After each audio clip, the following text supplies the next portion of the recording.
inverted V. You can have any of the variants. Either continuous letter M, the small letter N shape, or continuous inverted V.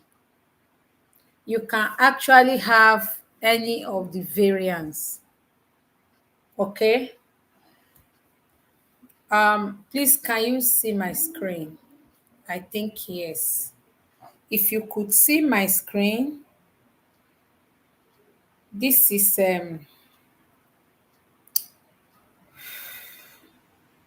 if you could see my screen, this is ventricular tachycardia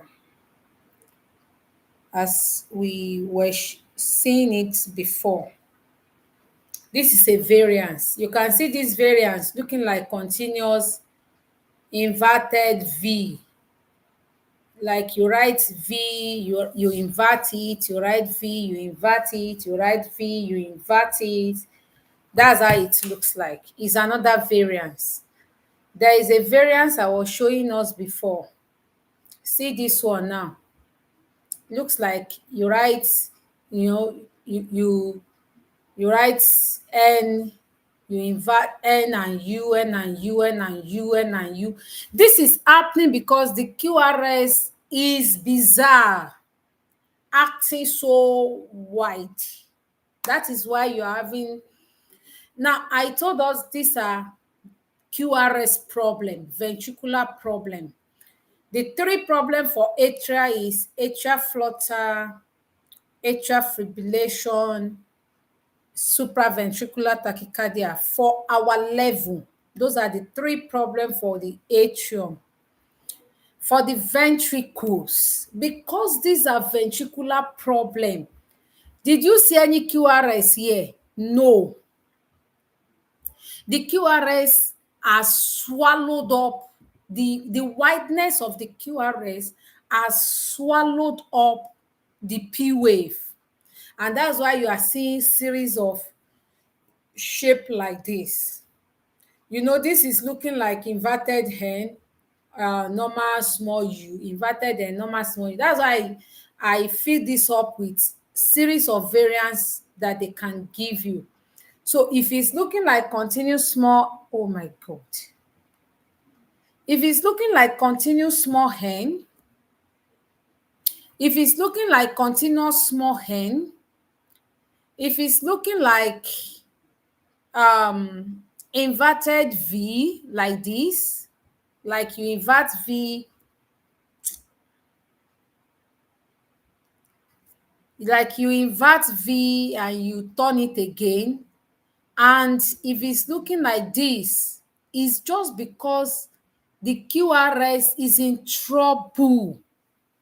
So this patient will be having a pulse rate of about 250, maximum 100 to 250, but it's still a regular reading.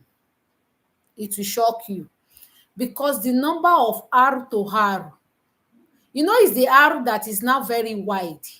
Is the R that is giving you this wide shape. But if you still look at it, you'll be having maybe 1.5. 1.5. And that makes it a regular reading. You'll still be having like 1.5 boxes. 1.5 boxes. Plus or minus. Look at this place. You will see that even if there is a little difference, it's not so noticeable. And that is why it's still irregular. Now, this is not on a graph, but if you can picture it, you will see that the space in between the inversion, the depression of the hen is almost looking like one or two graphs, one or two small boxes. And that's why we could call it regular reading. Ventricular tachycardia is still a type of regular reading. And what caused the problem is QRS is bizarre, is widened out. So you won't be able to identify QRS complex. No PR is measurable because the P is being swallowed up. Then I told us that QRS should take 1 to 3 boxes. You'll be seeing QRS taking up to 5, 6 boxes. Like this one now, 1, 2, 3, 4, 5, 6. This is taking 6. You'll be seeing QRS taking more than 2 to 3 boxes. You see, this is 6, and that's what gives this shape. So what you write in your jotter is VT, continuous small letter N, continuous inverted V. It might be alternating V and it might be alternating inverted V and normal V.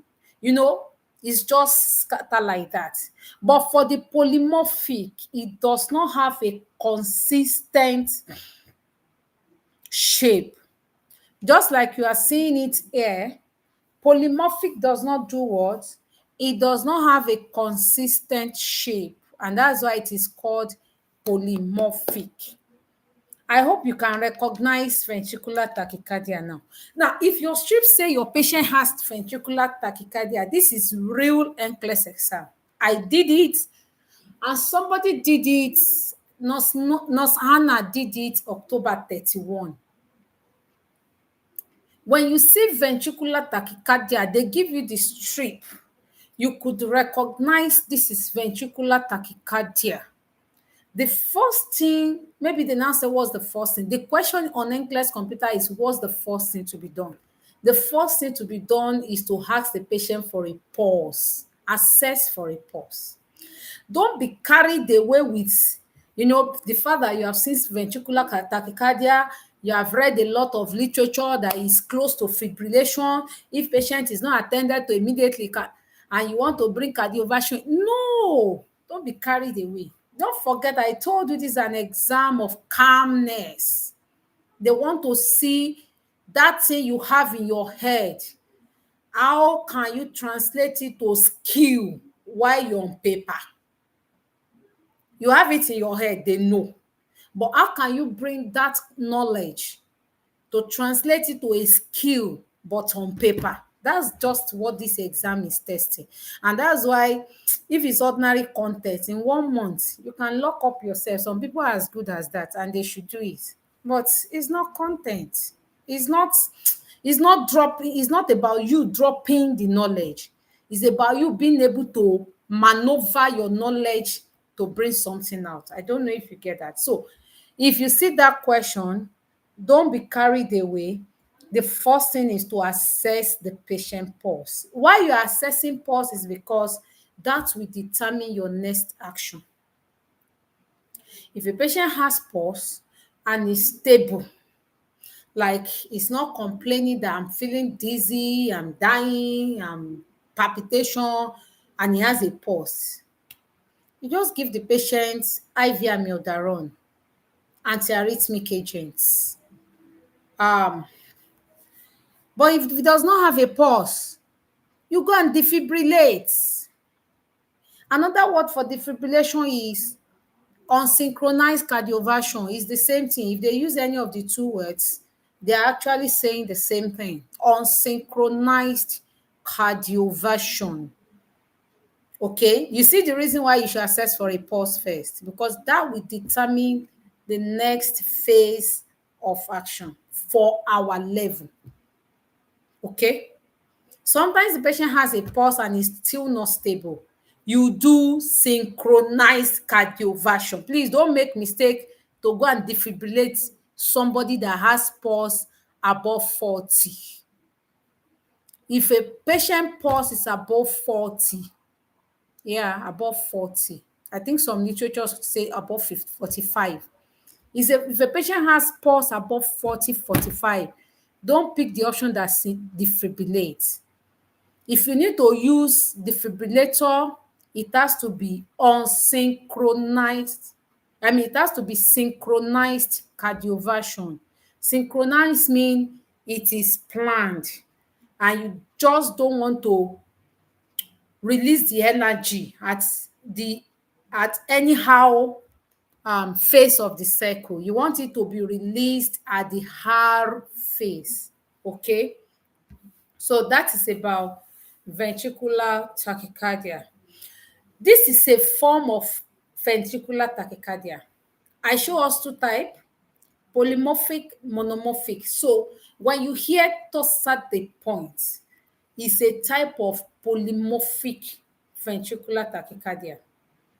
And this is what you want to run for when a patient is on drug that can prolong QT. Remember, I showed us when we started. I showed us that QT interval, and I said it should cover 0 to 9 boxes. I hope you remember. So anytime your QT is covering more than 9 small boxes, this is what the patient is at risk of developing. This is what the patient is at risk of developing. And these are the causes.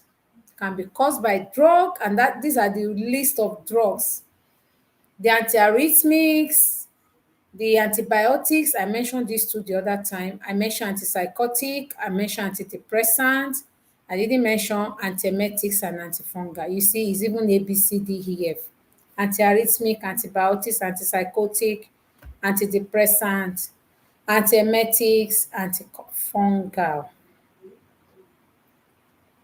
When you see your patients with torsade point, the question gives you this trick. How would you know? You see it looking like, you know that thing you have under your sink or under your wash and basin. How many people how many people remember that thing under your wash and basin? There's something under your wash and basin that looks like something twisted like this. Do you remember it? I want our responses. Do you remember that thing that look like twisted under your wash and basin? Alpha, can you still hear me? Or I'm out of here. Am I talking to myself? Is somebody hearing me? Ah, Ojiju Calabar is here. Okay, you know that thing. Have you ever tried to stretch it out? Have you ever tried stretching it out? If you try stretching it out, you get something like this. This is how you will know tossa the point. The twisting. You see something looking like it's twisted. This is tossa the point. This is tossa the point. So when they just give you a diagram, they might give you like this, that everything look twisted. They might give you like, let me see the next image I put. Okay, they might give you like this. You know, this is the beginning of the problem. This is where the QT get prolonged, and see it beginning to twist out like this before it become a lot of problem. Okay, look at this diagram. You can see this is looking like normal ECG with the P wave, QRS, P wave, QRST. Now, QT get prolonged. You see the twisting starting, and it begin to twist, it begin to twist, it begin to twist, it begin to twist. So if you try stretching that thing out, you get something like this. So when you see something twisting, that's tossa the point. T twisting, tossa the point. T twisting is tossa the point. So this is a variant, this is a variant, and the first one I showed us is also a variant. There's something that is very common in all of them. And what it's common is it's twisting, it's like drawing. Just remember that connector under your wash and basin. Okay, that's how it looks like. This is tossa the point. You don't need to know what uh, P is doing. You don't need NCLEX does not send us all that. They just need us to be able to recognize it.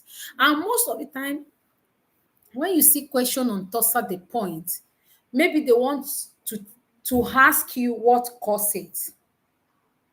They might want to ask you what cause it, which is most times hypokalemia, hypomagnesemia. Did I say hypokalemia? Hypomagnesemia, hypokalemia, yes. But for this exam, hypomagnesemia come first.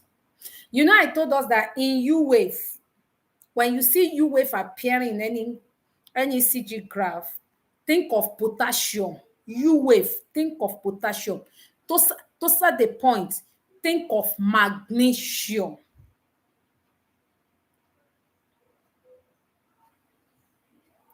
Now, let's imagine that the question says that you have given magnesium. Maybe the question say you look at the screen, you see this strip, and you notify the ACP, magnesium was prescribed and you gave it. What would you watch out for? Then you come back here. You want to watch out for any of these drugs. Because if you give any of these drugs, you will take the patient back to toss the point in no time. You see how to attempt all these questions. So when you see toss the point, it's either the causes like low magnesium or what you should run for. Like it might even come in diet. Okay, what do you want to encourage the patient to eat better? They will have to take potassium diets, magnesium diets, as you can see it under the courses. But if it is medication, please don't go for potassium over magnesium. Please, for tosser the point is magnesium. Now, the next thing they might want you to know about tosser the point is complication. Like if it is not managed, then as it's continue to point and point and point, it becomes fibrillation. As the twisting continue and nobody is available to untwist, then e begin to untwist itself to cause this the most ugly rhythm, fibrillation. So because you don't want the patient to develop defibrillation, you might want to see this patient with tossa the point first if no other person is dying in that options. Knowing fully well that if you don't do anything to tossa the point, it might soon become fibrillation. So you want to see the patient first. Peradventure, no other person will die before you are done with this one. That's prioritization. Let's go. We are not in NCLEX class. We are in ECG class. Now, this is what happened before tossa the point. See, this is the patient. Oh, you can see that even the ECG is not looking nice. Actually, this first one looks okay. PQRST, PQRST. You can see the T beginning to lift mouth and getting extended than what is here. Okay, PQRST, the T is stretching out now more than here. Then it continue like that until it gets here when the T cannot even be seen again because it's now beginning to show that shape of twisting. You can see this is another variance. Twist somewhere, relief a bit, twist again. But the end product is going to be fibrillation. So you don't want the patient to have it. And that may make this patient a priority patient if no other patient is dying. Okay? I will soon leave us, don't worry. This is another variance. This is another. Now, you have tendency to mix it up with fibrillation. You can see the one above here. You have tendency, if you have something like this, to mix it up with fibrillation. But you cannot pinpoint a particular shape in ventricular fibrillation. You can still see some twisting here, B. You can still see some twisting here. But for ventricular fibrillation, I'm going to show us in no time, you can't pinpoint a particular shape. It's just like one of our Baba in the past, that Lord bless his soul. No matter how they draw cartoon, he fit that man. Apology to the Ogun State people. Okay, so what am I saying? So this is another variance of tossa the point. I hope I stretch it enough, and I hope we understand this. Now let's go to fibrillation. As much as possible, you don't want your patient to get to this level because this is close to grave. At this level, the patient may make it, the patient may not make it. He might not even make it if it's not a place where there is equipment. If there's no equipment to manage the patient may not make it. So you don't want the patient to get to this level at all. Ventricular fibrillation.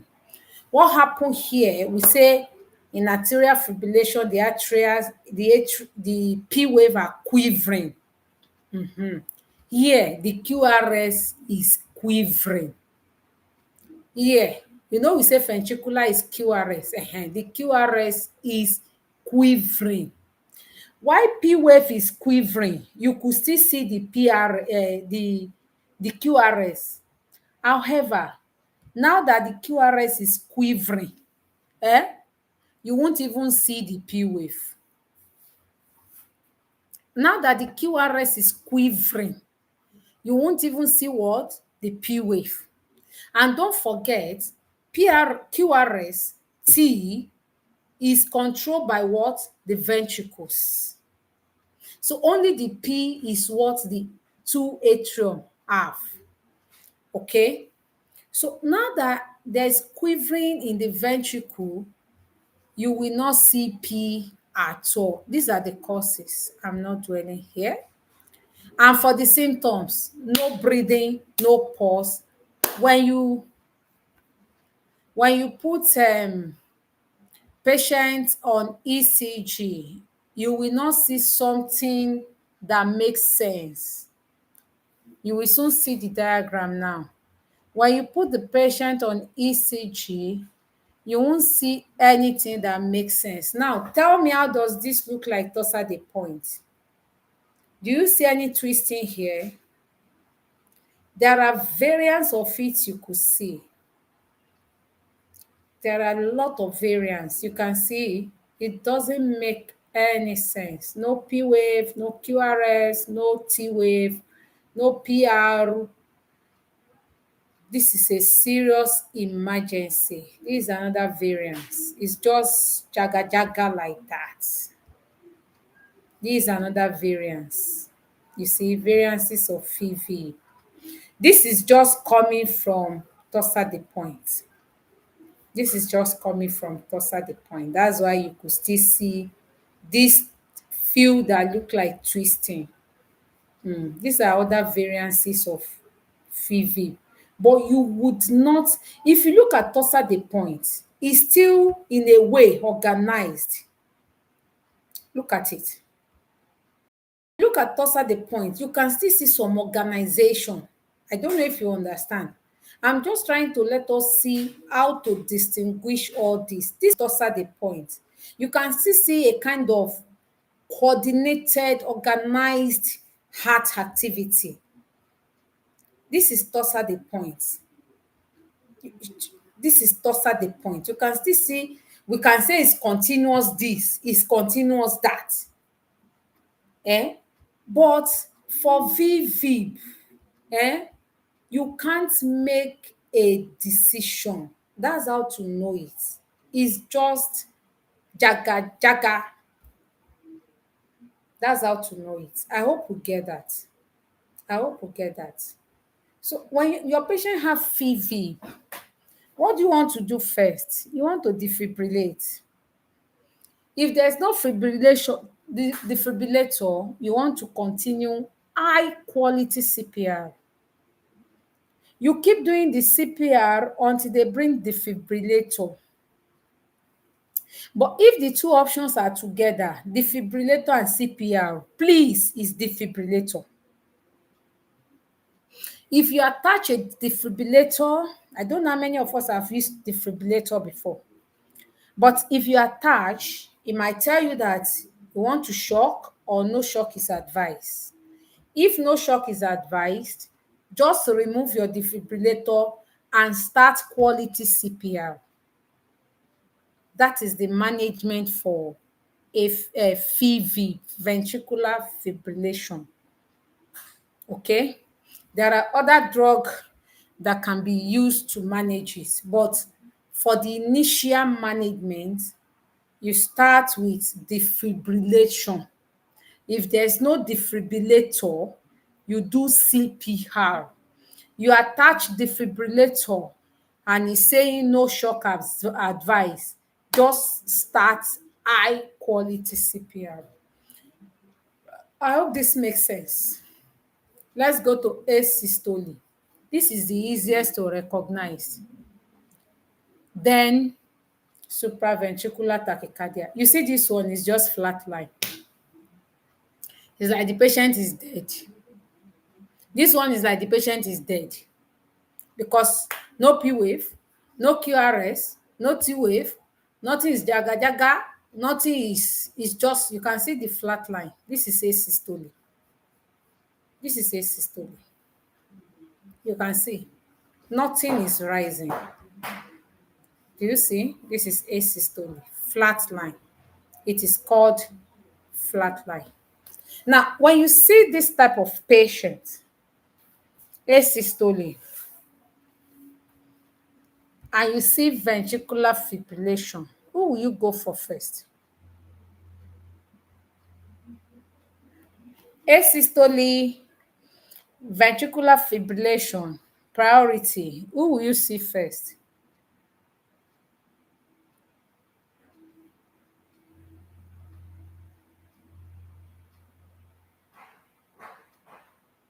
Okay, you will see asystole first. Okay, let me see my people respond. Who will you see first? Nosebere says she will see asystole first. Can you try to type the reason why I'm waiting for others? Let me know why you will see asystole first. Why would you see asystole first? Okay, Nosuche want to see FIVIP first. While I'm waiting for other people's response, can you let me know your reasons, the two of you? What are your reasons for seeing either asystole or FIVIP first? You must be able to give us your reasons.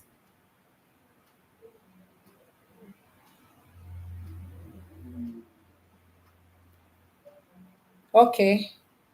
Nurse Dolapo said FIVIP first. Can you just make me know your reason? This is the last thing we are doing today. Tomorrow we'll go to PVCs, PACs, pacemakers, and on Tuesday we do heart block, and we are done with ECG. Wednesday, I will be here to take all our questions. Because the asystole condition is more bad, FIVIP. If you are planning for NCLEX, Nosebere, you better come to NCLEX Kiss. You need to come. You want to go and see person wey don die over person wey dey alive. Asystole is like she is dead. Nosuche, if you are planning for NCLEX, so yeah, let me, oh, it's not Nosuche. Nosuche pick FIVIP. Asystole is a dead patient now. You just want to try peradventure you can't shock the patient. In asystole, there's no need to do defibrillation because you defibrillate because the heart is still responding, which is happening in FIVIP. Okay? But in asystole, nothing is happening. The patient is like clinically dead. You might just be fortunate after a quality CPR to bring the patient back to life. That's, you might be fortunate. But FIVIP, you can still rescue the patient. See what I type here, crucial nursing action. If the monitor shows a flat line, the nurse must immediately check the patient pulse and responsiveness and confirm the rhythm in at least two different ECG leads to rule out a loose lead or equipment malfunction before initiating CPR. Okay, now this patient is like clinically dead and he will exhibit signs of complete cardiac arrest, unresponsive, pulseless, apneic, no heart sound at all. So we might just be fortunate with CPR, the patient may come back. But you see this one, eh? You can still bring this patient back. The heart is still responding. And that is why you can defibrillate this one. You are not defibrillating that one because the machine will not even answer you because it cannot read anything. Do you understand? In this exam, you want to attend to somebody that can make it first.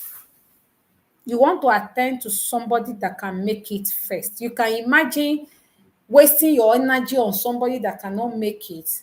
Eventually, by the time you come back, the person you would have given that time to has packed. How will you feel? These are things this exam is trying to bring out and ensure that we have a good grasp of.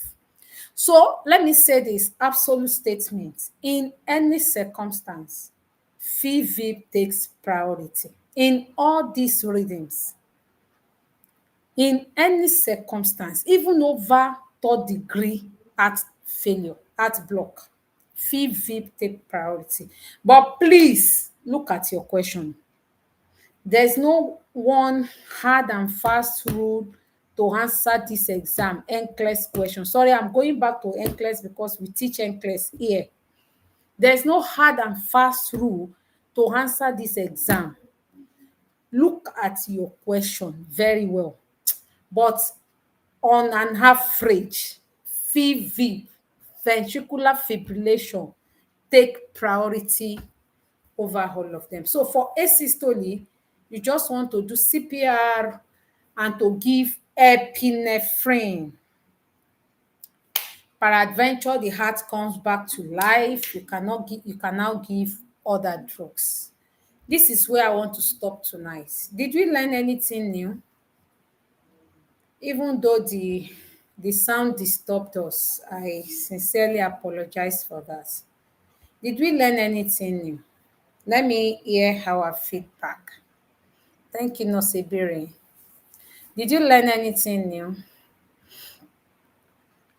I'm waiting to read our feedbacks. What did you learn new? If you don't mind, you can type it. If you mind, just say yes.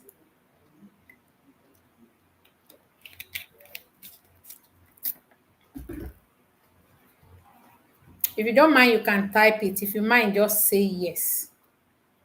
Oh, okay, thank you. So you will not type what you learned that is new. What's the new thing that you learned now? Tell me now. Aren't you my friend again?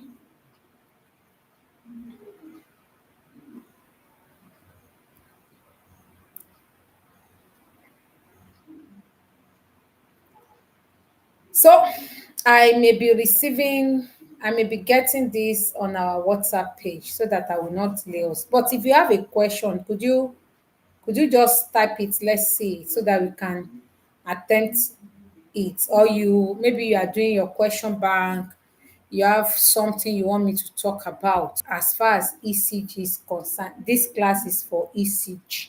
So as far as ECG is concerned, you want me to say something about whatever question you have seen in your Q bank, please you can bring it up. I'm here.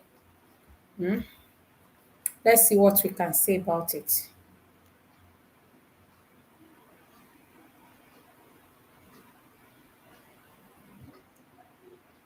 Are we good? Can we go? Tomorrow is a continuous class till Wednesday night. Tomorrow we go to PVC, PAC, pacemaker readings. On Tuesday we go to heart block, and on Wednesday I'll be here to take our questions on ECG. Okay. So if you have not subscribed, you don't like me. You have to subscribe to this page. I said it before we started. Once we are done with ECG, I'm going to, you know, dissolve the WhatsApp group. I'm not going to keep you. We have our organized class where we run our classes. This is just for, to help for you to help me, celebrate my birthday and be the midwife to deliver the pregnancy I have, the pregnancy of imparting knowledge. So, but if you don't subscribe, if you don't put on your notification, when I come in, I know where we usually have issues. I've been teaching NCLEX for about 4 years now. So I know where we usually have issues. So when I come in to take care of those areas, you wouldn't know. And I may not call crowd again. So for those of us who just joined today, when we are done, I'm going to leave the replay